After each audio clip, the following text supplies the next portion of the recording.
Assalamualaikum Sampurasun.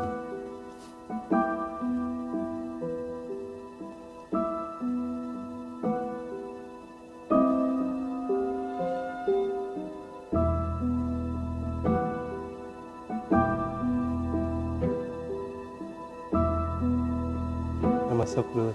Nah, ini yang tadi Kang Lili cerita. Ini mahkota kerajaan Sunda, namanya mahkota Binokasi Sang Hyang Pake. Ini mahkota ini berawal dari fase kerajaan Galuh, dibuat oleh Prabu Bunisora.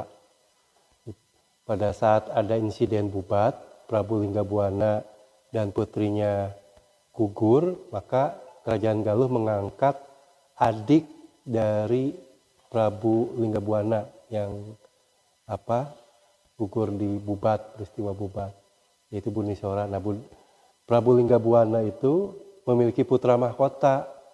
Putra mahkota ini dalam babat diceritakan masih kecil, usia 9 tahun, sehingga belum bisa diangkat menjadi Raja Galuh. Maka diselang Kerajaan Galuh oleh Bunisora. Nah, Bunisora ini untuk menunggu putra mahkota ini dewasa, maka Prabu Bunisora membuat mahkota Binokasi untuk nanti kelak dipergunakan oleh Prabu atau putra mahkota ini menjadi Raja Galuh.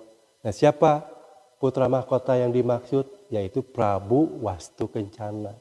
Dia menggunakan mahkota Binokasi adalah Prabu Wastukencana. Dan mahkota ini setelah digunakan oleh Prabu Wastukencana berestafet sesuai dengan suksesi kepemimpinan raja-raja Sunda. Dari Prabu Wastukencana diteruskan ke raja-raja Sunda seterusnya, termasuk Prabu Siliwangi. Nah, pada saat Sri Baduga Maharaja atau Pamanarasa menjadi raja besar, beliau raja tunggal, yaitu beliau Raja Kerajaan Sunda dan Raja Kerajaan Galuh. Oleh Prabu Siliwangi ini, Sri Baduga Maharaja ini, dua kerajaan besarnya disatukan. Dan ibu kotanya dipindahkan ke Pakuan Pajajaran di Bogor, di Kerajaan Sunda, di Pakuan Pajajaran. Nah, pada saat Raja Sunda Pajajaran terakhir, yaitu Prabu Seda Surya Kancana, pada tahun 1578 mentitahkan kepada Senopati Sunda Pajajaran untuk menyerahkan mahkota Binokasi ke Kerajaan Sumedang-Arang. Nah, Pajajaran pada saat itu diputuskan oleh sang raja memburakkan diri. Di memburakkan diri itu menghancurkan diri sendiri. Dan estafet kekuasaan Sunda dilanjut ke Kerajaan Sumedang-Arang dengan bukti mahkota Binokasi sebagai simbol legitimasi kekuasaan Sunda tertinggi. Artinya mahkota Binokasi berada di Sumedang bisa dimaknai Kerajaan Sumedang-Arang sebagai penerus dari Kerajaan Sunda Pajajaran. Makna yang lebih luas, Kerajaan Sumedang-Arang sebagai Kerajaan Sunda terakhir. Faktanya apa? Keberadaan mahkota Binokasi. Jadi mahkota Binokasi ini sebagai simbol legitimasi. Maka konteks kekinian mahkota ini bagi kami ini menjadikan sebuah potensi kekuatan budaya. Yang tadi karena berdasarkan nilai sejarah, nilai asal-usul, dari nilai histori bahwa mahkota ini sebagai simbol legitimasi kekuasaan Sunda tertinggi, maka saat ini Sumedang oleh Provinsi Jawa Barat ditetapkan menjadi Sumedang Puser Budaya Sunda. Jadi Sumedang sebagai pusat budaya Sunda berdasarkan pendekatan nilai sejarah asal-usul kita ada mahkota. Ini bagi kami jadi kekuatan. Maka kami sangat bersyukur adanya tindakan dari Pangeran Arya Suratmaja, Pangeran terakhir Sumedang, yang mewakafkan barang-barang milik pribadinya saat ini, sehingga keberadaan wakaf ini yang diantaranya ada mahkota Binokasi, ini kedudukannya menjadi lestari. Karena kan kalau wakaf tidak ada bentuk kepemilikan, yang ada ditahan pokoknya untuk dioptimalisasi pemanfaatannya untuk kepentingan masyarakat yang lebih luas. Jadi kami pun tidak bisa ini mengklaim sebagai barang milik kami, nggak bisa.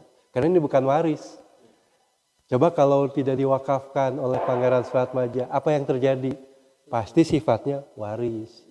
Kalau barang waris itu sifatnya tentatif, ya. Dia tidak tetap. Kalau waris itu lama-lama bisa hilang. Karena punya sifat, bisa digadaikan, bisa dijual, bisa ditukar, bisa dihibahkan waris. Yang lama-lama itu akan semakin mengecil kalau waris. Iya, karena kalau waris itu pasti harus dibagi. Tidak mungkin tidak dibagi kalau waris. Nah, oleh Pangeran Suratmaja ini diwakafkan. Jadi ditunda pokok untuk dioptimalisasi pemanfaatannya untuk kepentingan lebih luas. Maka judul wakafnya yang menarik adalah ieu supaya menjadi tanda kekuatan. Kekuatan apa? Tentu kita harus menelaah kekuatan terhadap barang-barang yang beliau wakafkan. Di antaranya Mahkota Binokasi. Nah, ini yang kami kaji tahun 2007 sebetulnya. Nah, dalam pengkajian Mahkota Binokasi, di mahkota ini ada nilai, ada value. Apa value-nya? Tadi pertama ada nilai histori, nilai sejarah, asal usul. Kedua ada nilai ideologi, ada nilai filosofi dan sebagainya. Nah, ini value ini yang harus kita angkat. Bagaimana untuk bisa mengangkat value? Tentu kita membutuhkan wadah yang presentatif, wadah yang memiliki kemampuan daya ungkit untuk menegakkan nilai budaya agar menjadi marwah. Apa itu wadahnya? Keraton. Karena keraton sudah diatur dalam peraturan negara melalui Permendagri nomor 39. Definisi keraton adalah institusi kekerabatan yang dipimpin oleh raja atau sultan atau panembahan atau sebutan lainnya yang memiliki fungsi sebagai pusat pengembangan dan pelestarian budaya. Jadi harfiah keraton saat ini berbeda dengan definisi keraton pada masa lalu, ya, kerajaan. Nah, sekarang sebagai simbol budaya, sebagai pusat pengembangan pelestarian budaya. Keraton ini sebagai sentrum budaya. Nah, sebetulnya ini yang menjadikan dasar bagi kami, generasi penerusnya, dengan adanya kekuatan wakaf ini, ada tinggalan budaya, di mana di dalamnya ada value-value yang melahirkan sebuah program inovatif. Apa itu program inovatif kami untuk menegakkan value itu? Tadi harus ada keraton. Maka tahun 2017 maupun inisiasi tahun 2007 kita baru bisa melakukan program inovatif yaitu rekonstruksi dan revitalisasi Keraton Sumedang-Larang tahun 2017. Jadi yang dimaksud rekonstruksi revitalisasi ini adalah bukan membangun istana yang mewah, membangun istana untuk raja, bukan begitu pemahamannya. Tapi rekonstruksi revitalisasi ini lebih kepada keraton itu harus memiliki sistem.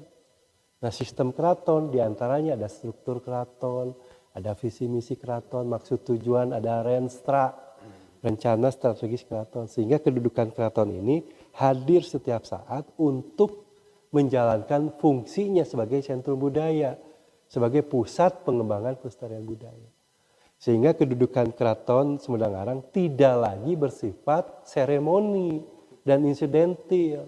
Nah, dulu sebelum kita melakukan rekonstruksi, kedudukan Keraton Sumedang-Larang masih bersifat seremoni dan insidentil. Jadi kalau seremoni insidentil itu apabila pada saat event budaya baru keratonnya hadir. Setelah event budaya selesai, ngahiang lagi, menghilang. Sehingga keraton itu hanya bersifat atraktif. Sedangkan keraton bukan atraktif, bukan tontonan. Tapi dia harus menjadikan rujukan nilai. Maka sepanjang sentrum budayanya hanya sebatas seremoni insidental itu tidak akan membangun sebuah esensi marwah budaya. Nah, itu yang kita lakukan dengan kajian dengan grand design pemikiran gagasan ini yang akhirnya kita lakukan ada program inovatif itu rekonstruksi revitalisasi keraton. Karena bagi kami kedudukan keraton ini bukan untuk kepentingan pribadi, bukan untuk kepentingan kelompok, golongan, hanya untuk keluarga, enggak begitu. Tapi kedudukan keraton sebagai sentrum budaya harus diwujudkan untuk kepentingan masyarakat yang lebih luas, untuk Balarea, khususnya masyarakat Sunda. Karena kami punya keyakinan ada sebuah teori dalil bahwa untuk mengikat sebuah itikat tindakan dan kekuatan harus memiliki sentrum. Sentrum budaya adalah keraton, fungsinya sebagai pusat pengembangan kelestarian budaya. Itu sebetulnya gambaran yang harus kita buka. Maka sayang apabila di sini di Sumedang memiliki potensi kekuatan budaya yang luhur, grade kita hanya sebatas dipermuseumkan. Sayang, kalau museum itu identik dengan tempat penyimpanan pameran tetap. Jadi ke sini hanya melihat mahkota dari sisi wujud selesai. Harta karun sesungguhnya bukan dari sisi materi kalau Sunda itu, tapi harta karun sesungguhnya adalah esensi value, nilai-nilai luhurnya yang harus kita angkat. Nah, bagaimana untuk cara mengangkat? Tadi kita membutuhkan wadah yang presentatif. Jadi kalau wadahnya hanya oleh sebuah museum atau yayasan itu tidak akan mengangkat esensi nilai. Karena tadi museum, definisi museum tempat penyimpanan pameran tetap. Yayasan adalah badan hukum yang bergerak bidang sosial, kemanusiaan, keagamaan. Jadi belum menyentuh kepada esensi nilai. Tapi kalau wadahnya keraton itu sudah nyokok lah. Ini paham ya? Jadi bukan agul kupayung butut, dengan adanya keraton bukan negara di atas negara, bukan. Itu pemahaman-pemahaman itu kalau dianggap keraton itu negara di atas negara, agul kupayung butut atau sudah tidak zaman, itu pembunuhan karakter terhadap potensi yang dimiliki daerah. Nah, justru bagi kami untuk memperkuat eksistensi budaya di daerah, khususnya budaya Sunda, harus ada sentrum. Kalau tidak ada sentrum, nonsen. Nah, kenapa analogi yang sederhana, kenapa Jawa, saya respect ke Jawa, Bali. Eksistensi budaya Jawa dan Bali relatif kuat, lestari, berkembang, menjadikan sistem nilai dalam masyarakat. Karena mereka masih memiliki sentrum. Jawa ada beberapa sentrum budaya. Keraton Yogyakarta, Keraton Paku Alam, Keraton Surakarta Hadiningrat, Keraton Mangkunegaran. Di Bali juga ada beberapa sentrum budaya, ada Keraton Denpasar, Keraton Buleleng, Keraton Karangasem, Keraton Tabanan dan sebagainya. Sehingga dengan adanya sentrum budaya, wajar apabila eksistensi budaya mereka juga lestari. Nah, Sunda di mana yang konon katanya memiliki peradaban luhur, tetapi seiring waktu terasa budaya Sunda itu semakin lama semakin terkikis. Nah, jawabannya karena kita tidak memiliki sentrum budaya. Nah, maka dengan upaya pemikiran ini kita mengaktifasi. Karena potensinya ada. Bukan ngawang-ngawang, bukan asa, karena potensinya ada di sini. Nah, maka Pangeran Suatmaja benar. Dia mewakafkan, judul wakafnya, iya supaya jadi tanda kekuatan. Data pendukungnya apa? Amanat beliau yang dibuat tahun 1920 dengan judul Baris Kasagala Barudak Sunda. Nah, di antara amanatnya disampaikan bahwa barudak Sunda maraneh kudu bisa pinter ngaji. Nah, kata ngaji ini. Nah, dua tinggalan budaya di Sumedang, peninggalan Pangeran Suatmaja, kami adu maniskan, sinkronisasi. Tadi kita kaji dan lahirlah sebuah kebijakan dan program yang tadi saya sebutkan. Itu. Jadi yang lebih hebat itu bukan kami. Yang hebat itu Pangeran Suatmaja. Pangeran terakhir Sumedang, dia visioner, sudah bisa apa yang harus dilakukan ke depan. Landasan ya, betul. Jadi tidak sampai ke merinding.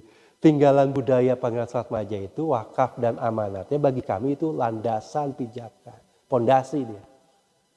Jadi kami hanya melanjutkan. Jadi sayang, di sini potensinya besar, tidak diaktifasi. Jadi adanya keraton saat ini bukan dilahirkan oleh kami. Kami bukan melahirkan, tapi kita itu mengembangkan potensi budaya yang dimiliki daerah. Jadi beda, bukan melahirkan alun paralun. Kami hanya mengaktifasi. Nah, kenapa Pangeran Suatmaja memberikan sebuah simbol-simbol baik dalam wakafnya maupun amanatnya. Seperti halnya Bung Karno, ada slogan jas merah, jangan sekali-kali melupakan sejarah. Itu kan simbol-simbol yang tersirat di dalam makna kalimat. Paham ya? Paham ya? Ini terbuat dari emas. Terbuat dari emas. Ini satu perangkat. Ini ada buat raja nih untuk ratunya si Garut.